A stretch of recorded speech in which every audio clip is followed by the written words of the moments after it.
అండి, good morning. ఈరోజు baby పొటాటోతో నేను ఫ్రై చేస్తున్నా రసంకి సైడ్ డిష్. కొన్ని బేబీ పొటాటోస్, కొన్ని మామూలువి ఉడకబెట్టేసి ఇలా తొక్క తీసి పక్కన పెట్టుకున్నాను.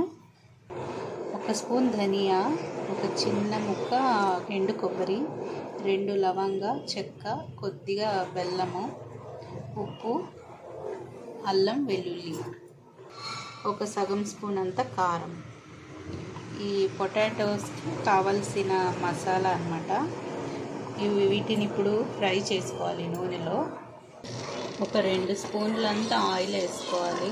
కొంచెం ఆయిల్ ఎక్కువగానే పడుతుంది. ఆయిల్ వేడెక్కేలోపు మసాలాకి వేసుకుందాం. మసాలా అవన్నీ వేసుకున్నాను. కారం మాత్రం ఇంత వేయట్లా, కొంచెం తక్కువగానే వేసుకోవాలి.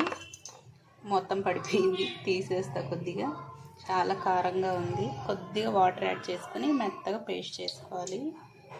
నూనె బాగా వేడెక్కింది. ఇప్పుడు ఇందులో ఆలూని ఫ్రై చేసుకోవాలి. ఆలు చక్కగా ఫ్రై అయిపోయాయి. చూసారు కదా, గోల్డెన్ బ్రౌన్ కలర్లో ఉన్నాయి. ఇప్పుడు వీటిని వేరే ప్లేట్లో తీసేసుకోవాలి. ఇప్పుడు వేరే గిన్నెలో తీసేసుకున్నాను. ఇలాగే తినేసేయచ్చు కూడా. పెప్పర్ సాల్ట్ వేసుకున్నామంటే సాస్తో సూపర్గా ఉంటుంది పొటాటో. ఇప్పుడు ఇదే నూనెలో మనం పేస్ట్ చేసుకున్న మసాలా వేసుకోవాలి. మసాలా వేసుకున్న ఈ మసాలాలో పచ్చి వాసన పోయేంత వరకు ఫ్రై చేసుకోవాలి మసాలాని. మా కారం కొత్త కారం కాబట్టి కొద్దిగా వేసినా ఎర్రగా కనిపిస్తుంది. ఎక్కువ గుంటూరు మిర్చి ఎక్కువ వేసి చేసాం కారంగా. కొంచెం ఫ్రై అవ్వాలి. ఫ్రై అయిందండి. ఆయిల్ చూసారా ఎలా తేలిందో. ఇప్పుడు ఇందులో ఆలు వేసేసుకోవాలి.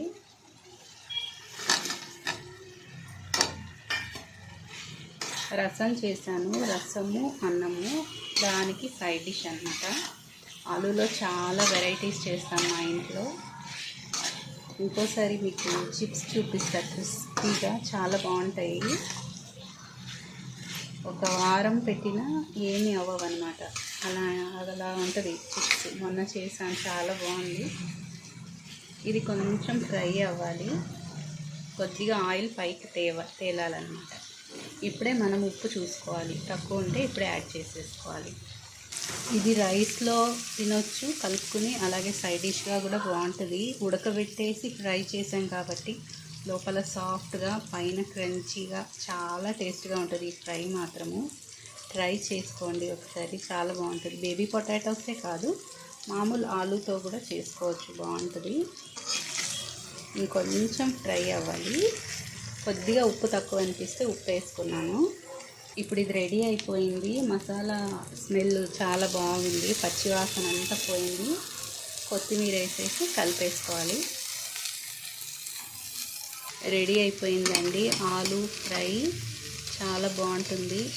పప్పులో, రసంలో చాలా టేస్ట్గా ఉంటుంది.